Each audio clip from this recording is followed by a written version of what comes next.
نحمده ونصلي ونسلم على رسوله الكريم اما بعد فاعوذ بالله من الشيطان الرجيم بسم الله الرحمن الرحيم فأذلهما الشيطان عنها فأخرجهما مما كان فيه وقلنا اهبطوا بعضكم لبعض عدو ولكم في الأرض مستقر ومتاع إلى حين صدق اللہ مولانا العظیم۔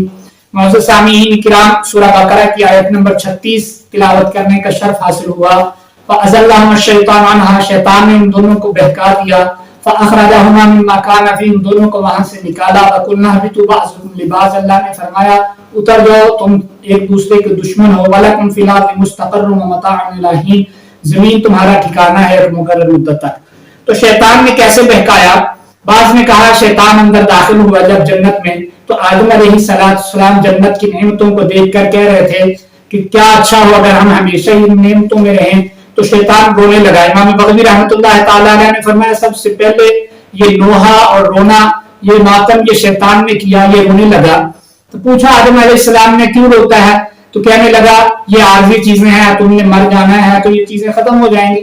تو یوں وسوسہ ڈالا تو یہ غمزدہ ہوئے، تو اس کو اب اس کو پتھر لگا کہ جیسے لوہا گرم ہے اب اس پر وار کرنا چاہیے کہ یہ غمزدہ ہوئے۔ تو پھر کہنے لگا پہلے مجھ سے غلطی ہو گئی۔ بعض علماء نے لکھا ہے پہچانا ہی نہیں آدم علیہ السلام نے یہ کون ہے، چونکہ شیطان کو اللہ نے قدرت دی ہے، یہ مختلف شکلوں میں متشکل ہو جاتا ہے۔ تو بعض نے کہا اگر پہچان لیا، ہو سکتا ہے یہ سب گمان ہے، ہو سکتا ہے اس نے ایسے کہا ہو کہ میں پہلے غلطی کر چکا ہوں، آپ کے ساتھ معارضہ کر کے اب میں اس کا ازالہ چاہتا ہوں، آپ ایسے کریں کہ یہ درخت کھا لیں، اس کے پھل تو کھا لیں۔ تو اللہ اب یہ قرآن مجید میں دوسری جگہ ہے کہ علی شجرۃ الخلد، میں تمہیں یہ ہمیشگی کا درخت ہے، تم ہمیشہ زندہ رہو گے اس سے۔ تو یا اسی طرح انہیں کہا ہو کہ یہ پہلے جیسے بچوں کو بچپن میں جو غذائیں بہت چھوٹے ہوتے نہیں کھلائی جاتی کہ اب وہ اس کے متحمل نہیں ہو سکتے، جیسے بڑے ہوتے ہیں وہ ویسے غذا اس کی بڑی ہو جاتی ہے اور ان غذاؤں کا متحمل ہو جاتا ہے جو بچپن میں نہیں کھائی جاتی۔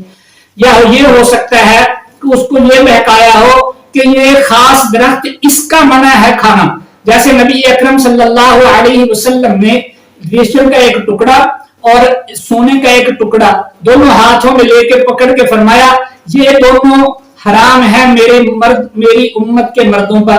تو اس کا یہ مطلب تو نہیں تھا کہ یہ ریشم کا وہ خاص ٹکڑا اور سونے کا وہ خاص ٹکڑا، بلکہ یہ جنس مراد تھی کہ ریشم اور سونا دونوں حرام ہیں۔ اسی طرح آدم علیہ السلام کو وہ تمام درخت اس کی قبیل کے جتنے درخت تھے وہ جنس مراد تھی۔ تو شیطان نے بہکایا کہ یہ خاص درخت مراد تھا، سارے مراد نہیں تھی، ہو سکتا ہے ایسا کیا ہو۔ تو اسی طرح پھر خیر خواہی کے لیے قسمیں اٹھائیں، وقاسمہما انی لکما لمن الناصحین۔ تو مخلوق سے آدم علیہ السلام نے اللہ کا نام سنا تو پھر یہ پریشان، انہوں نے کہا کہ اللہ کا نام لے کے کوئی جھوٹ بول سکتا ہے؟ تب تک آدم کو پتہ نہیں تھا کہ یہ دھوکہ باز ہے۔ یہ مختلف توجیحات ہیں۔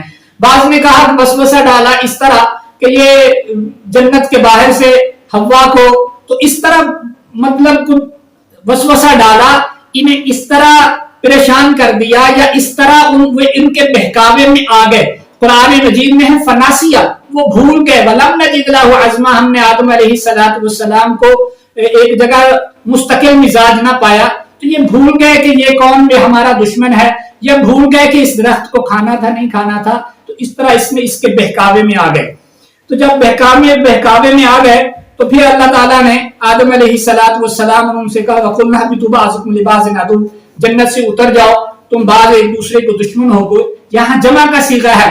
یہاں پھر علماء نے لکھا ہے دوسری جگہ قرآن مجید میں یہ تثنیہ کا صیغہ ہے، یعنی یہاں سے نکلنا صرف آدم و حوا تو تھا، باقی تو پہلے نکل چکے تھے۔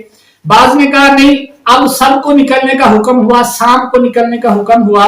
تو آدم علیہ السلام، حضرت عبداللہ ابن عباس رضی اللہ تعالیٰ عنہ فرماتے تھے مکہ اور طائف کے درمیان ایک جگہ تھی دہنا، وہاں اترے۔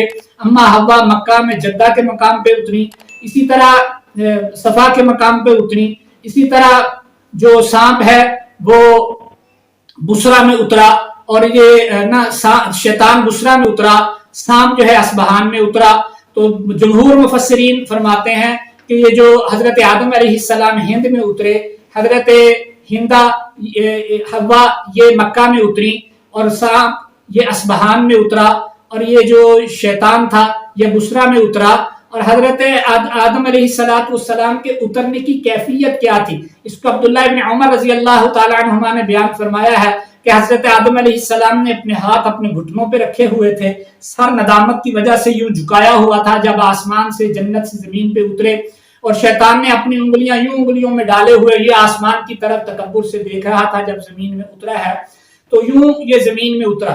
تو اب سانپ کی کو کنیکشن تھا، اسی لیے نبی اکرم صلی اللہ علیہ وسلم نے فرمایا جہاں تمہیں سانپ نظر آئے اس کو مار دو، کوئی ڈر کی وجہ سے سانپ کو نہ مارے، سانپ سے ہماری دشمنی ہوئی پھر کبھی صلح نہیں ہوئی، کوئی ڈر کی وجہ سے اگر سانپ کو نہ مارے تو وہ ہم میں سے نہیں ہے۔